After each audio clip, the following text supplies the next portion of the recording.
matchup we have, obviously, to kick things off. It's going to be the Las Vegas Raiders taking on the Cincinnati Bengals here. Now, in this matchup, when you go through the preview here, I wanted to kind of get your thoughts initially. We talk about the Raiders' journey, essentially. They've had to run the table since kind of at the end of the season here to be able to make it here. Whereas the Bengals, you look at the other side of the spectrum there, their story. They dominated the AFC North division this season. This is the one matchup where it's one and done. When you look at the Cincinnati Bengals, for Joe Burrow, you can make the argument this might be his most important moment. The biggest moment of his professional career is this Saturday. Whereas the Raiders on the opposite side, this is their first playoff berth since 2016 when Derek Carr unfortunately broke his leg the week before they were supposed to go. And then they had to take on the Houston Texans led by Brock Osweiler. Here we are, 2022. Yeah, I mean, I think they're two totally different situations as you articulated. I think the Raiders, happy to be here is not the right word, but they've overachieved. I mean, the bleep storm that they've navigated their ways through to get to where they are, going back to John Gruden's jackassery and, the Henry Ruggs situation, which is obviously tragic. And, it seemed like week after week, there was some degree of adversity that team had to overcome. And yet they're here. They're one of the 14 teams left standing. So no matter what happens on this weekend, they can feel great about themselves. Cincinnati Bengals aren't built that way. They're built like as an ascending team. Like the Raiders kind of a feel of a team that's a one-off, that they kind of hit an inside straight to make the playoffs. The Bengals, you assume, are going to be here year in, year out now because of the nucleus they have. We can have some questions about Zach Taylor's decision-making, but they have the talent, the base of talent to be really good for a very long time. So there is some level of expectation and pressure that they might be feeling that the Raiders may not. But what's wild to me is like Joe Burrow doesn't feel it. Like, have you ever seen that dude get flustered? Like, you ever seen that guy, the moment be too big for him?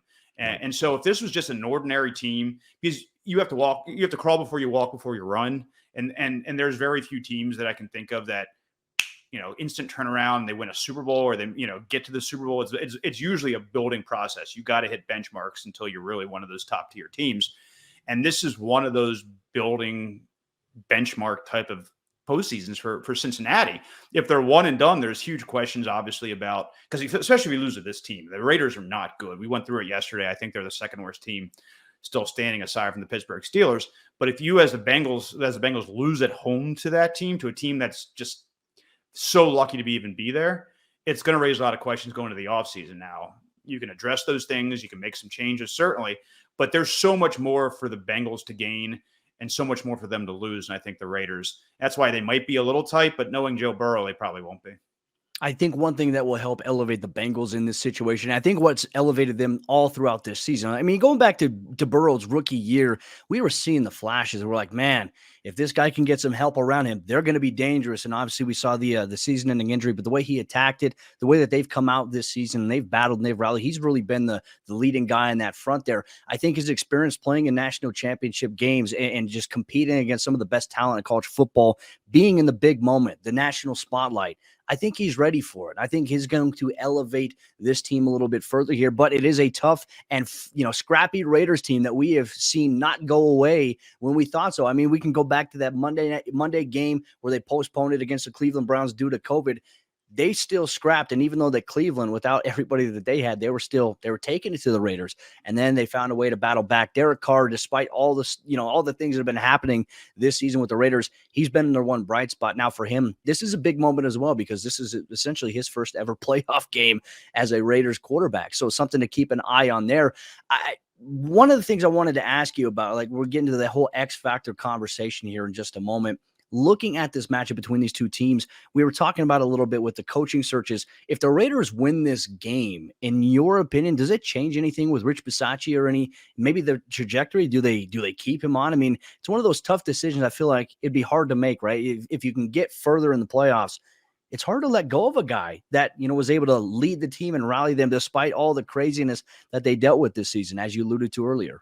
Yeah, it would be, unless they get the second coming of Vince Lombardi as their coach, it would be organizational malpractice to fire a guy with that situation, with that roster, to get to the divisional round of the playoffs. Certainly, it would be dumb because there are a few other people on the entire planet that could have made that happen. Talking about the inside straight to get into the playoffs and going on the road and winning a game, he deserves at least another year. And maybe that costs you Jim Harbaugh, maybe it doesn't. But I think there are bigger things at stake for what it says about your organization to fire a dude like that. And I think that's part of the reason John Mara dragged his feet with firing Joe Judge is you don't want to be the team that has 3 coaches in 5 years, right? Or 4 coaches in 7 years, because this is the 3rd straight coach now they fired after 2. Flip side, Mark Davis, does he want to be the owner that cans a guy that took an impossible situation and has had more success than the Raiders have had forever? Like, when's the last time the Raiders were in the divisional round of the playoffs? I mean, was it Rich Gannon? I mean, it's been a long time since that team has been that good and that deep. If they get to the divisional round, what does that say about you as an owner, as an organization? If you fire a guy in that circumstance. So, it's kind of like a double-edged sword, like what LSU had to do with Orgeron. Orgeron had too much success for them to can him, and then he hung on for longer than he should have. That's the dilemma the Raiders will have, that teams look really hard to find a coach that can lead a team to the playoffs and get a playoff win. And if you have one that's begging to have the job, and we've talked about Mark Davis's thriftiness, that would probably do so at a discount, that could be pretty appealing to that franchise. Well, things are going to be very interesting here. Obviously, as the NFL wildcard playoffs continue on Saturday, you have the Las Vegas Raiders taking on the Cincinnati Bengals. Getting into our X Factor players here, Adam, I'm going to start things off here. My X Factor player that I discussed in this game in particular is going to be T. Higgins, wide receiver here for the Cincinnati Bengals. And the reason I say that, everyone's going to say the easy matchup is going to be Jamar Chase. Well, look, Jamar Chase is going to see a lot of action from guys like Casey Hayward. He's going to see guys on the other side of the field there too. But then there's Tyler Boyd. You talk about your prototypical outside guys. I think T. Higgins is going to find himself in an opportunity here to make plays. Now, a couple points I want to make here for T. Higgins. He had a few targets the last time these two teams played. I believe he was targeted 3 times, had 2 catches, 15 yards in the Bengals win against the Raiders in Las Vegas early on in this season. And the thing is, I think that what we've been able to see with this Bengals offense kind of spreading things out as of late, Jamar Chase had a little bit of a slump at one point of the season after that big-time Baltimore Ravens game that he had there. He wasn't getting as much action there. So T. Higgins has been that reliable guy. I mean, we're coming off of just a few weeks ago. He had 11 catches on 12 targets and over 150 yards receiving and multiple touchdowns. I think in this biggest moment here where there's going to be a lot of attention on Jamar Chase, I think that's where the Raiders defense is going to focus their main priority. I think it's an opportunity for T. Higgins to have success, but he's got to make the plays when the ball comes his way. He's my X Factor guy. Who's your X Factor guy in this matchup here, Adam? Oh, it's Max Crosby. And,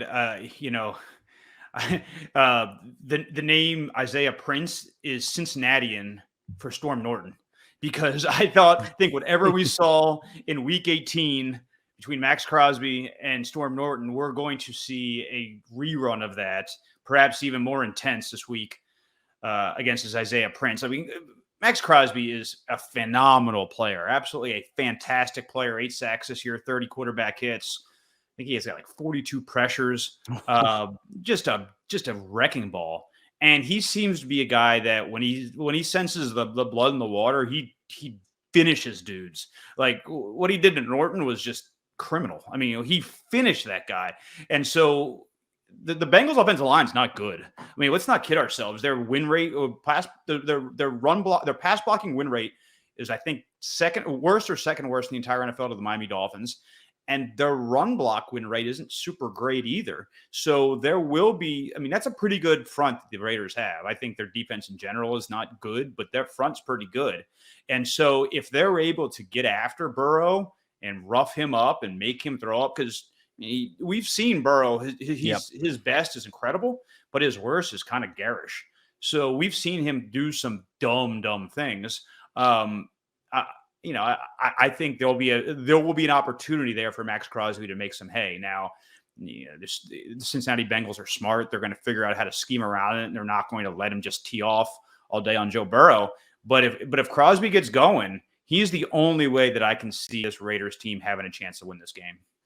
I think you make some valid points too, because Crosby, I mean, he plays so tight to the edge of the line of scrimmage, but he's also, he's a power pass rusher, but he's not just a power guy. He's elusive. Like for his size, he is very athletic and fast for his size there. And going back to the point you made against Storm Norton, I mean, watching that is like, how would you as a coach want to put him in a one-on-one situation against Max Crosby? You're going to have to maybe command some extra attention, maybe put CJ Uzama over to his side as an extra chip blocker against him. But then when you try to go to the other side, guess who's there? It's Yannick Ngakoue. And, he's been playing really well, too, from an edge rusher discipline standpoint there against the run, flustering against the pass. Now, I think that losing Darius Pylon to a torn patella tendon, I think that's going to be a big blow for the interior of that defensive line for them. Can they have other guys step up? I know they have a lot of different guys rotating in. Obviously, Divine Diablo at the linebacker position. He just came into that position, if I'm not mistaken, just a few weeks ago as a full-time starter there. So something to keep an eye on there.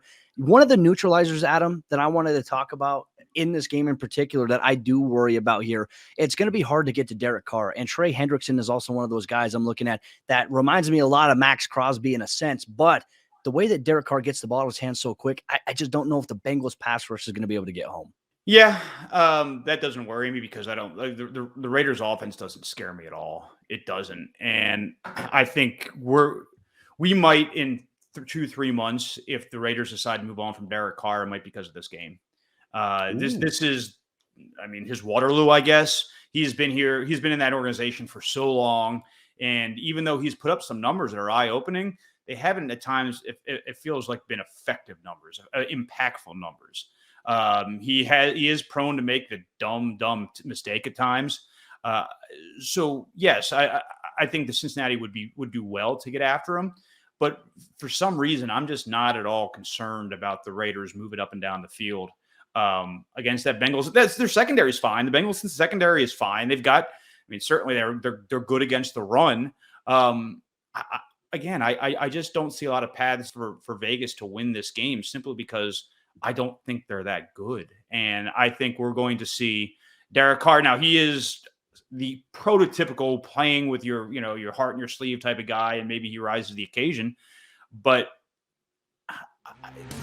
certain teams you just kind of feel like are, placeholders.